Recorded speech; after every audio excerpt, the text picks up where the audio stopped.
ಯಾರು ಏ ದೀಪ, ನೀನು ಯಾರು ಎನ್ನುವುದು ನನಗೆ ಚೆನ್ನಾಗಿ ಗೊತ್ತು. ನಾನು ಯಾರೆನ್ನುವುದು ನನಗೆ ಗೊತ್ತಿಲ್ಲವೇ? ನೀನು ಯಾರು ಅಂತ ಗೊತ್ತಿರೋದಕ್ಕೆ ನೀನೇನು ಮಹಾತ್ಮ ಗಾಂಧಿನ ಅಥವಾ ಸುಭಾಷ್ ಚಂದ್ರ ಬೋಸ್? ಮಹಾತ್ಮ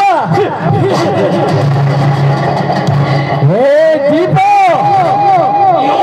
ಅಂದು ಮಹಾತ್ಮ ಗಾಂಧೀಜಿ ಜನ್ಮದಿನದಂದು ಕಾಲೇಜ್ ಗ್ಯಾದರಿಂಗ್ ದಿನ ನನ್ನ ಕಣ್ಣಿಗೆ ಹೊಡೆದ ಗಾಯ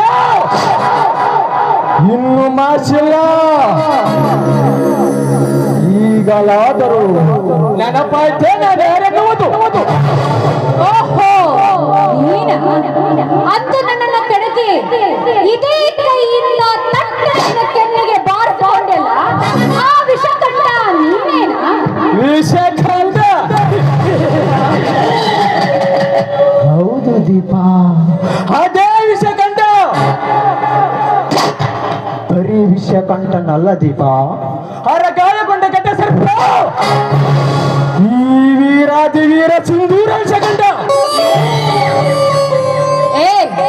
ನೀನು ಘಟ ಸರ್ಪವಾದ್ರೇನು ವಿಷ ಸರ್ಪವಾದ್ರೇನು ನನಗೇನು ಆಗ್ಬೇಕು?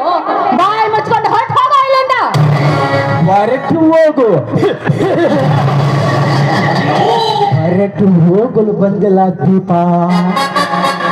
ಕತ್ತಲೆ ಆಗಿರುವ ನಿನ್ನ ಬಾಳಿಗೆ ಬೆಂಕಿ ಬೆಳಕು ಬರೆಸಿ ಬಾಯನ್ನೇ ಬೆಳಗಲು ಬಂದ ಹತ್ತಿದೇವ ಈ ವಿಷಖಂಡ.